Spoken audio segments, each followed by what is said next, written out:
Welcome to the deep dive. We're here to get into those complex stories, pull out the real truths, and, well, help you cut through all the noise. Yeah, absolutely. And today we've got a really powerful story. It's about this village, deep in superstition, desperate for some hope. Mm-hmm. And then there's this self-proclaimed saint who just twists that desperation into something truly awful. It's such a stark contrast, isn't it?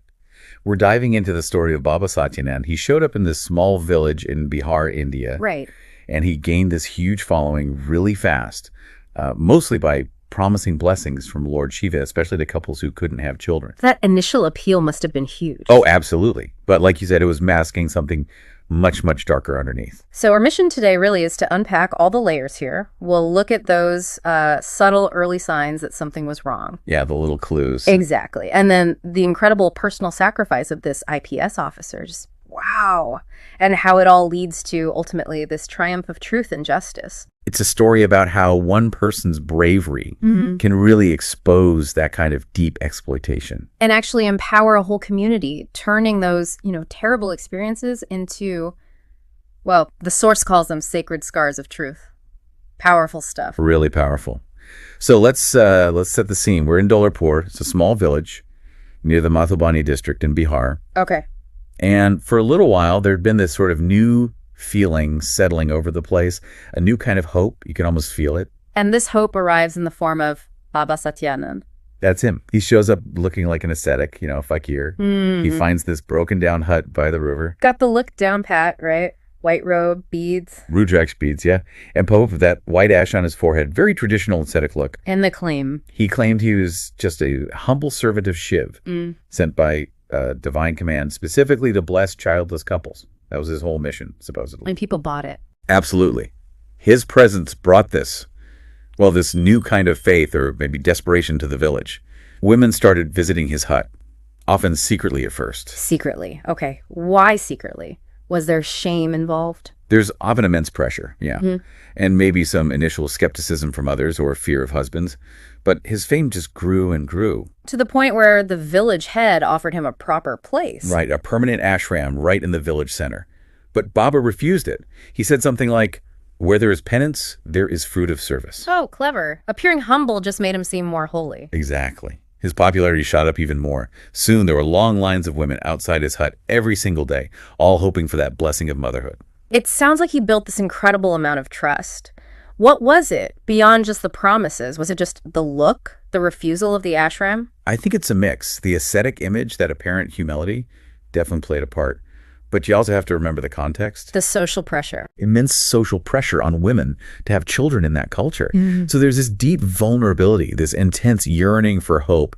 And he tapped right into it, ruthlessly. And the ritual itself, it sounds disturbingly simple from the outline. Chillingly simple, yeah.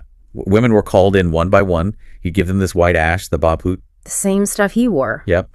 They were told to put it on their foreheads and, crucially, inhale it. Inhale it. Okay, that sounds suspicious immediately. It had this weird smell, like burnt chemicals, not just incense or ash. And the effect was immediate dizziness, then unconsciousness. And later forensics found it was chloroform-based. Exactly.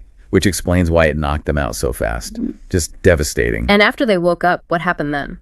That's the really terrifying part. This profound silence descended. Women would come out of the hut, maybe with tears in their eyes, but they wouldn't say a word about what happened. Nothing. Just if anyone asked, they'd just murmur something like, "Baba has said, God's grace will surely come."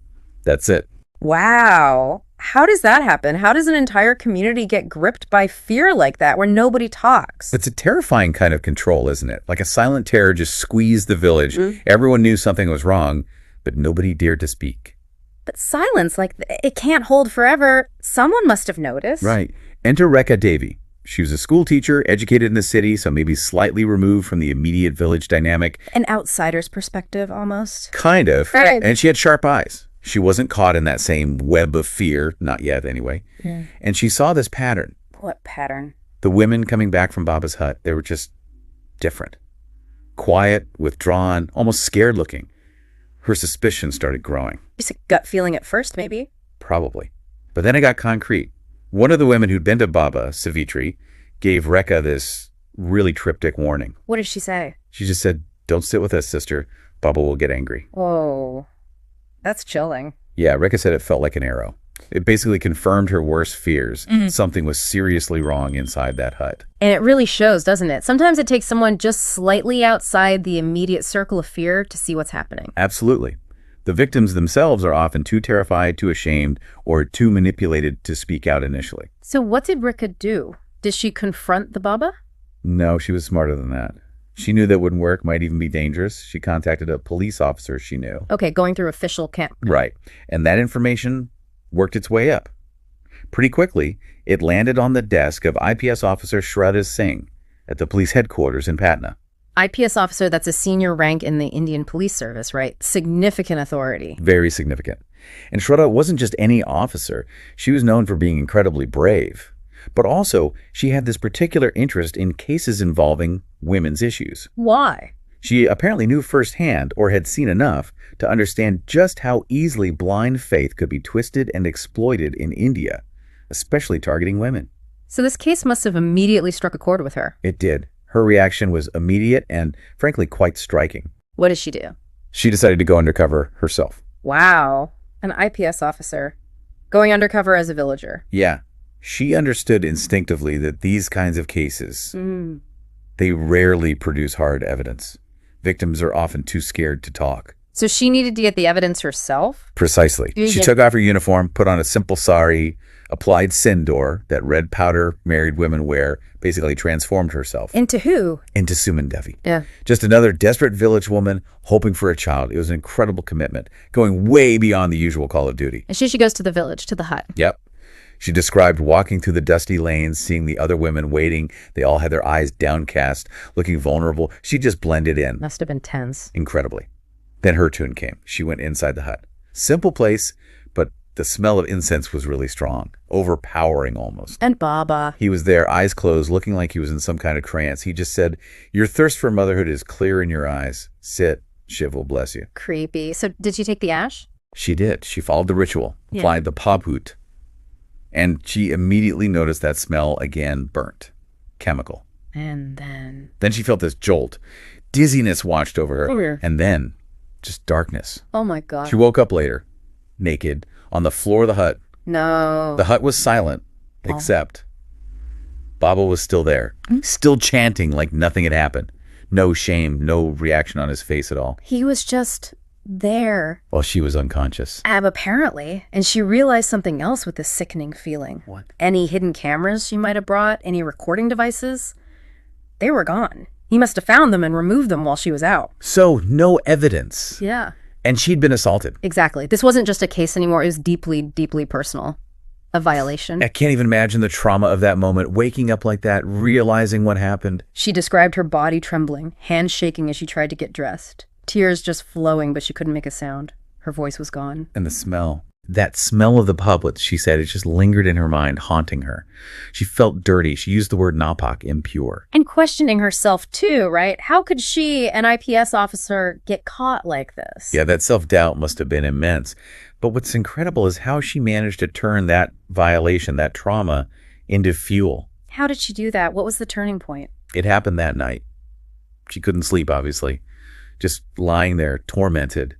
And her hand just instinctively went to her lower abdomen. And she felt something.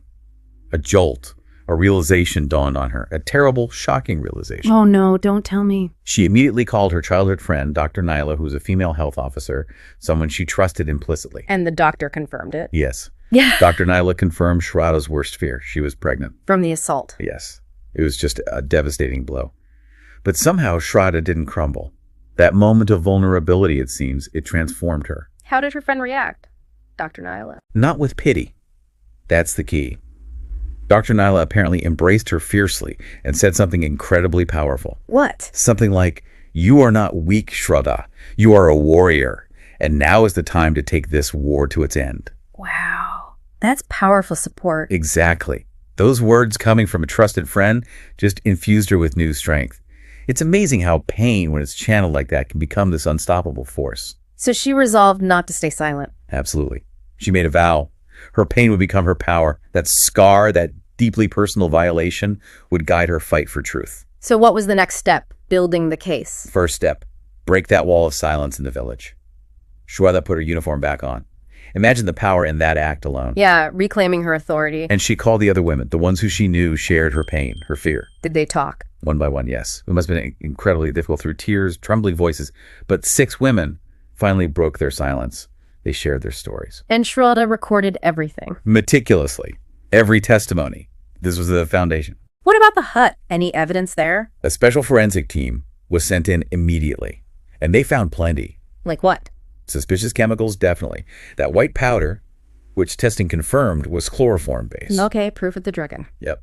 They also found used women's clothing. And crucially, cameras. Secret cameras. Hidden away. So he was filming them. Exactly. It confirmed the horrifying truth. He wasn't just raping them, he was blackmailing them too, holding that footage over them. That explains the silence even more, the fear of exposure. Absolutely. But now the truth was coming out. And as word spread that Baba's arrest was imminent, the pressure started. From who? His followers? His influential followers, yes. And local politicians too, probably benefiting from his holy status or donation. What did they do? Try to intimidate Shraddha? They tried to lean on her, accuse her of attacking religion, questioning faith. Said Baba had blessed thousands. How could she do this? Standard playbook for defending figures like him. Did she waver? Not for a second. She reported everything straight to her boss, the DGP, Banu Prakash. The Director General of Police, the top cop in the state. Right. And what she told him was just incredibly powerful. She said, "Sir, in this case, I am not just a police officer, but also a victim." Acknowledging the personal stake. But, she added, when I wear my uniform, my pain stays behind. In front of me is only justice. Wow. And the DGP's response was exactly what she needed. He gave her his full, unwavering support. Told her, "Shraddha, you are honoring your uniform. Go forward. I stand behind you." That must have meant everything, knowing she had backup from the top. Absolutely crucial. So it was time. Time to make the arrest. Did she send a team? No. She went herself. Personally. Back to the hut. Back to the hut. Baba was still there, still playing the part, still arrogant. He apparently opened his eyes, smiled, and said, "Daughter, you have come again. What do you seek now?" Unbelievable nerve. But Shraddha's reply was just ice cold. She said, "The time has come to account for your deeds, Baba. Now your penance will be in jail." Perfect line. And then female police officers moved in and arrested him. And the women of the village, the ones who had lived in silence and fear, they watched him being led away in handcuffs.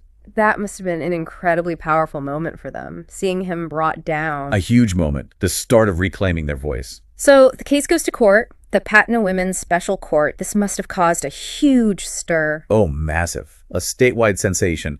Headlines were everywhere. Hypocrite Baba's lust exposed. IPS officer victim sets example for justice. Things like that. Media frenzy, I bet. Total frenzy. Social media exploding too. Lots of praise for Shraddha's bravery, of course. Yeah. But also criticism. Criticism of her. Yeah, some questioning her methods, others even criticizing her pregnancy. Can you believe it? Just awful victim blaming. Unbelievable. What about Baba in court? Did he confess? Not a chance. He stuck to his story. Total innocence. Claimed it was all a conspiracy cooked up by a police officer who just wanted fame, trying to tarnish his holy image. His lawyer pushed that narrative. Hard. Tried to paint Shraddha as unreliable, ambitious, maybe even vengeful. But the other victims testified. Yes, that was crucial. Savitri, the first woman who had warned Rekha, she testified. Trembling, but resolute. What did she say? She talked about the habits, the dizziness, waking up with no memory, the fear. Her words just shook the courtroom. And the others followed. Rekha, Lakshmi, Gudo, one by one they found their voices. Their testimonies just crushed Baba's facade of silence and denial. Then came Shraddha's turn. That must have been the hardest part. Unimaginably difficult. And just to clarify for listeners, during the court proceedings, for privacy or legal reasons, she was sometimes referred to by a different name in documents, Pavanatha Kaur. Okay, good to know. But we're sticking with Shraddha Singh for clarity. Right. So Shraddha takes the stand, and she does something incredibly symbolic. She places her hand on her belly. She's 4 months pregnant by now. Using the pregnancy, the result of the assault, as her strength. Exactly. And she speaks to the judge, calmly, truthfully, with immense courage. What did she say? She recounted the whole thing. "I went that day, disguised as a common village woman. Baba gave me the babut. Then I remember nothing. When I regained consciousness, I was naked. A few days later, I found out I was pregnant." The court must have been absolutely silent. Stone silent. You could feel the weight of her words. The truth laid bare. Did the defense lawyer try to break her down? Oh, he tried. Attacked her credibility. Why would a police officer put herself in that danger? Was it personal revenge? Those kinds of questions. How did she respond? With pure conviction. She said, if my silence pushed another woman into that hell, my uniform would never forgive me. Wow. Just powerful. What courage to stand there pregnant from his crime and say that. It completely turned the tables. And outside the courtroom, too, something had shifted. The villagers. Especially the women, the ones who used to be silent and scared. They were there, standing tall, demanding justice for Baba. Her strength had given them strength. That's incredible. Did the case get national attention? It did. It reached the National Women's Commission. That's a major statutory body in India protecting women's rights. What did they do? They sent a team from Delhi to investigate. And they publicly saluted Shraddha's courage. One of them said something like, no award could ever match the value of one woman who was silenced, finally speaking up. Acknowledging the broader significance. Absolutely. So finally the verdict came down. Guilty. Guilty. Baba Satyanand was sentenced to life imprisonment. Life. That's significant. And importantly, the court also ordered measures for the rehabilitation, respect, and security of all the victims. It wasn't just about punishing him. It was about helping them heal. That's justice. And Shraddha. What about her and the baby? Shraddha gave birth to a son. And she named him Satyavir. Which means? Warrior of truth. Perfect. And she made this powerful declaration. She said, this child is not of my womb, but of my struggle. Wow. Reframing it completely. Not as shame, but as evidence, as a testament to her fight. A living embodiment of that sacred scar. What happened to her career? Did this affect it negatively? Quite the opposite. Her courage was recognized. She was promoted to deputy general. Deputy general. That's a high rank. Very high. Yeah. And apparently in her office now, there's a picture of her son, Satyavir, with that inscription beneath it. This child is not of my womb, but of my struggle. A constant reminder of her purpose. And did she ever go back to the village? She did, but not in her uniform this time. She went back in a sari, just like she first appeared undercover. But why? To perform a symbolic act. She went to that very hut, the place where the atrocities happened, and she lit a lamp there. Reclaiming the space, taking back the power. Exactly. But she did more than just reclaim it. She transformed it. She turned that hut, that site of so much pain and suffering, into a shelter for the women who had been victimized. A safe haven. And more. Every evening it now functions as a school. A place where these women learn skills for self-reliance, learn about their rights, and most importantly, learn Swahiman, self-respect, dignity, rebuilding what was stolen from them. It's just incredible, turning a place of darkness into one of light and empowerment. That's an amazing legacy. So holding her child, Satyavir, she knows that this life born from such trauma has become an inspiration. Yeah. The village women, they don't fear her anymore. They look to her with hope, with respect. Her journey just proves it, doesn't it? When one woman speaks out, truly speaks her truth. It's not just about individual justice. It can change everything. An entire society can start to shift.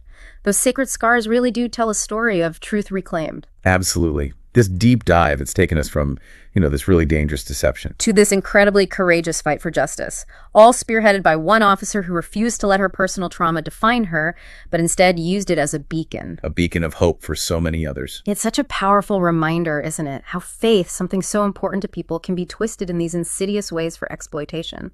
Definitely. But also, the flip side, the profound, transformative power of just one voice.